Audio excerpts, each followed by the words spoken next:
Olá, você que está assistindo essa aula. Seja bem-vindo. Eu sou o Matheus e na aula de hoje eu darei continuidade ao tópico de ondulatória. Em especial, eu irei falar sobre os fenômenos ondulatórios. Mas para isso nós vamos relembrar o que é uma onda. Bom, uma onda é uma perturbação que se propaga no espaço, transportando assim energia. E lembre-se, nunca matéria, sempre energia.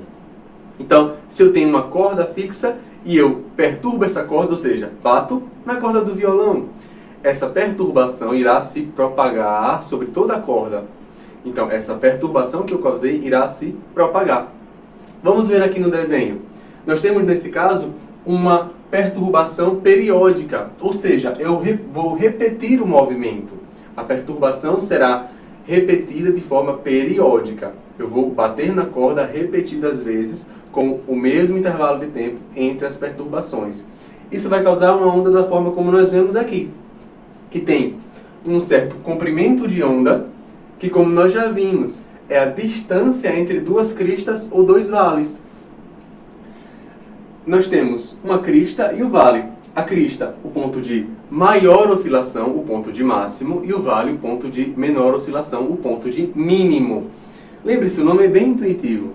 Vale, o ponto de mínimo. Crista, o ponto de máximo. Então, essa onda é definida assim. E se ela se propaga no espaço, lembre-se, ela tem uma certa velocidade. Então, já definimos comprimento de onda. Mas quanto tempo essa onda leva para completar um ciclo? Lembra que eu falei que ela era periódica? Então, quanto tempo leva entre uma oscilação e outra? Entre o subir e descer e voltar ao ponto inicial? Esse tempo nós definimos como período. Nós já temos a distância entre dois picos ou dois vales. E temos o tempo em que essa onda leva para percorrer a distância de um ciclo. Ou seja, o tempo que ela leva para subir e descer novamente e voltar ao ponto inicial. Ou seja, um período. Nós podemos assim definir a velocidade. Nós já sabemos que a velocidade ela é definida como a distância que eu percorro num certo intervalo de tempo. Assim também é para ondas. Nós já temos a distância, o comprimento de onda, e o período, que é o tempo que a onda leva para percorrer essa distância. Então a velocidade de uma onda será comprimento de onda sobre o período. A unidade para essa velocidade será em metros por segundo. Então, sempre que nós tivermos o comprimento de onda em nanômetros, em outras unidades quaisquer, e quisermos a velocidade em metros por segundo, lembre-se, nós precisamos converter esse valor. Assim também para com o período. Ele é utilizado, na maioria das vezes, em segundos. Há uma outra terceira grandeza que nós precisamos definir, que é a frequência. A frequência ela é a quantidade de oscilações por unidade de tempo. E note, ela é exatamente o inverso do período. Enquanto o período é o tempo entre duas oscilações, ou seja, o tempo que leva para que eu faça uma oscilação inteira, a frequência são oscilações por unidade de tempo. E a sua unidade é o Hertz, que é oscilações por segundo. Então nós podemos amplificar essa definição da velocidade. A velocidade agora também pode ser definida como lambda f. Como eu disse, a frequência é o inverso do período. Então nós temos aqui mais uma vez o comprimento de onda em metros e a frequência em segundos a menos 1, ou seja, 1 sobre segundo. O que nos dá a mesma unidade que nós utilizamos acima. Agora que já relembramos os conceitos principais sobre ondas, nós vamos passar para os fenômenos ondulatórios. E o primeiro deles é a reflexão. Então, na reflexão, nós temos uma onda que encontra um meio no qual ela não pode se propagar. Por exemplo, a minha voz, viajando por este quarto, ela encontra a parede e reflete. Então, a parede é um meio que, para esse exemplo, ela não pode se propagar. Sendo assim, ela bate e volta. E é justamente isso que está representado aqui. Uma onda que viajava numa certa direção, da esquerda para a direita, chega até um anteparo, até uma parede, e retorna com uma direção contrária. Ou seja, o sentido da velocidade se inverteu. E é somente isso que vai mudar no caso da reflexão.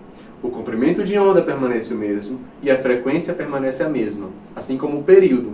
Mas a velocidade muda. A direção da velocidade. Quais aplicações isso tem na nossa vida? O eco é uma delas. Pense você numa sala vazia e você fala algo e parece que alguns instantes depois ouve o que você falou. Isso é justamente o eco. A onda que se propagava a partir de sua voz na direção de você para as paredes, ela retorna com a direção contrária. Isso traz como aplicação o sonar, que é um meio de localização para os submarinos, por exemplo. Eles emitem ondas, essas ondas batem no leito marinho e retornam. A partir do tempo em que essas ondas levam no ir e no vir, é justamente a partir disso que nós podemos calcular qual a distância que o submarino está, por exemplo, de uma rocha ou de algo que possa causar algum prejuízo à sua integridade. Então, na natureza nós também temos exemplos disso. A ecolocalização é uma delas. Como que um morcego se localiza em uma caverna vazia? Ele emite um som e a partir do tempo em que esse som leva para bater nas paredes e voltar, ele calcula a distância que ele está das paredes da caverna. Ele pode fazer isso, lembre-se, a partir daquele conceito que já vimos de velocidade. Se o som ele tem uma certa velocidade no ar, ele pode calcular, no caso o morcego, a que distância ele está a partir do tempo. Claro que ele não calcula de fato, né? Tudo isso é uma questão genética. Agora nós vamos passar para a refração. A refração é a passagem da onda de um meio para outro. Nesse caso, lembre-se, diferenciando da reflexão. A reflexão ela encontra a superfície de um meio na qual não pode se propagar. Na refração ela encontra um meio no qual pode se propagar. Só que esse meio ele tem características diferentes. Por exemplo, a água e o ar. O som ele se propaga no ar, assim como se propaga na água. O que é que acontece com uma onda que passa entre essa superfície, entre ar e água? O que acontece é que a velocidade da onda vai mudar. Então, esse é um ponto muito importante da refração. Lembre-se, sempre que a onda passar de um meio para outro, a sua velocidade vai mudar. Por que isso acontece? Porque o seu comprimento de onda muda. O comprimento de onda muda porque o meio A e o meio B, ele tem características intrínsecas diferentes. Um meio permite mais facilmente a propagação da onda, outro não. Isso vai fazer com que a onda tenha um comprimento de onda maior em um meio e menor em outro. E assim, lembre-se, V é igual a lambda sobre T. Se o lambda aumenta, a velocidade aumenta. Se o lambda diminui, a velocidade diminui. Então, isso é o que é preciso lembrar sobre refração. A velocidade da onda vai mudar. Então, na difração, nós vamos tratar da onda que passa por uma fenda ou por uma barreira, como nós podemos ver aqui. O que acontece com uma onda ao encontrar um orifício? Uma onda que está se propagando na superfície de uma piscina, por exemplo. Será que acontece esse fenômeno ou esse? Pense por um instante. A verdade é que esse fenômeno aqui ele é incorreto. Ele não acontece. A onda ela passa pelo orifício e se propaga, mais uma vez, por todo o meio. Não somente por aquele orifício. Isso acontece por causa do princípio de Huygens. Ou melhor, o princípio de Huygens explica isso. Cada ponto na frente de onda gera uma nova onda. Mas o que é uma frente de onda, afinal? Bom, uma frente de onda é a região do espaço de todas as ondas que estão em fase, ou seja, em vale ou em crista, ao mesmo número de comprimentos de onda. Então, essas ondas se propagam como círculos concêntricos. Lembre-se, quando você joga uma pedra num lago, parece que a onda ela se propaga em círculos concêntricos. Isso acontece porque a onda ela se propaga em todas as direções do espaço. No caso, em todas as direções do meio na água. E os pontos que estão em vale ou em crista, à mesma distância, vão ser esses círculos concêntricos. Então, cada ponto dessa frente de onda vai gerar uma nova onda. Cada pontinho da frente de onda que passar pelo orifício vai gerar uma nova onda e assim por diante. E vai se propagar por todo o meio. Agora, por fim, nós vamos ver o fenômeno da interferência. Então, por último, vamos falar da interferência, que é o fenômeno ondulatório que descreve o encontro entre duas ondas. Pense, até agora nós vimos uma onda que se encontra entre a superfície de um meio no qual ela não pode se propagar e ela reflete, uma onda que encontra um meio que ela pode se propagar, mas tem características diferentes e ela refrata, ela sofre refração, uma onda que encontra uma barreira ou uma fenda e sofre difração. Mas o que acontece com a onda ao encontrar outra onda? Bom, a verdade é que essa onda ela tem a sua amplitude somada se elas têm características semelhantes. Vamos ver o que isso significa. Digamos que numa corda eu tenha uma onda nessa direção e uma onda nessa direção. O que é que vai acontecer com essas ondas ao se encontrarem? No ponto em que se encontrarem, qual será a ondulação? Qual será a amplitude? Essas ondas, se estiverem fora de fase, ou seja, pico se encontrando com vale, vai acontecer o que chamamos de interferência destrutiva. E a oscilação resultante será nada. Não haverá oscilação. Por isso essa linha representando. Se no caso da corda, a corda estaria em equilíbrio neste ponto. Ela não oscilaria. Se as ondas estiverem em fase, ou seja, pico com pico, vale com vale, vai acontecer a soma das duas amplitudes e a terceira onda ela vai ter uma amplitude maior ainda. Então, no ponto em que as duas ondas se encontram, se elas estiverem em fase, a amplitude da onda será ainda maior. Isso vai trazer para nós, em especial na interferência destrutiva, o cancelamento de ruído. Quem nunca usou um fone com cancelamento de ruído e se espantou? Porque parece que não há nenhum som externo. Justamente porque o fone ele emite ondas que vão cancelar as ondas do ruído externo, fazendo assim com que o som que chega aos seus ouvidos não tenha nenhuma amplitude. E assim nós terminamos a nossa aula sobre fenômenos ondulatórios. Nós vimos reflexão, refração, difração e interferência.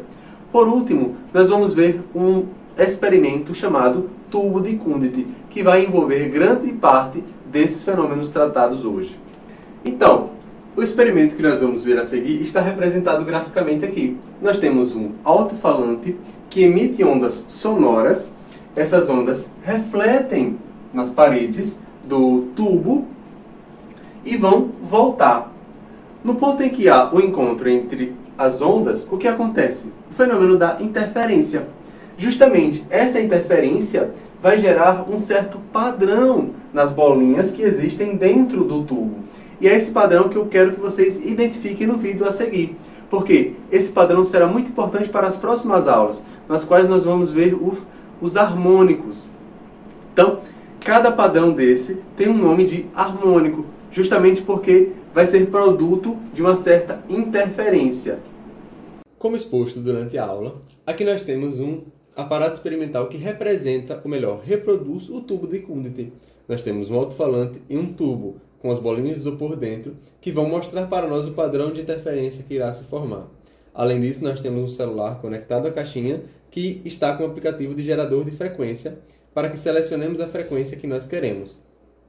Para quaisquer frequência que nós colocarmos aqui, por exemplo, essa que está, as bolinhas continuarão distribuídas de forma uniforme, como veremos a seguir.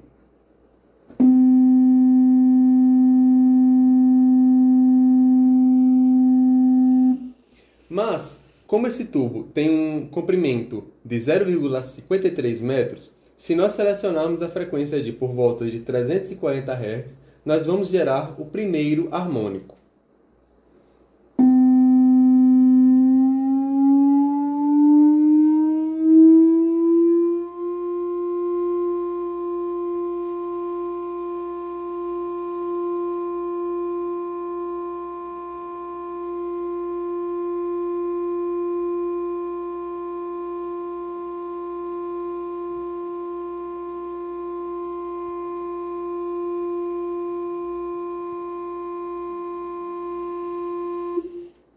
Então, as bolinhas que antes estavam distribuídas de forma uniforme agora tem um padrão na sua distribuição. Nós temos aqui o ventre de máxima oscilação, em que não há bolinhas, porque é o ponto de máxima pressão, e os nós, o ponto de mínima pressão.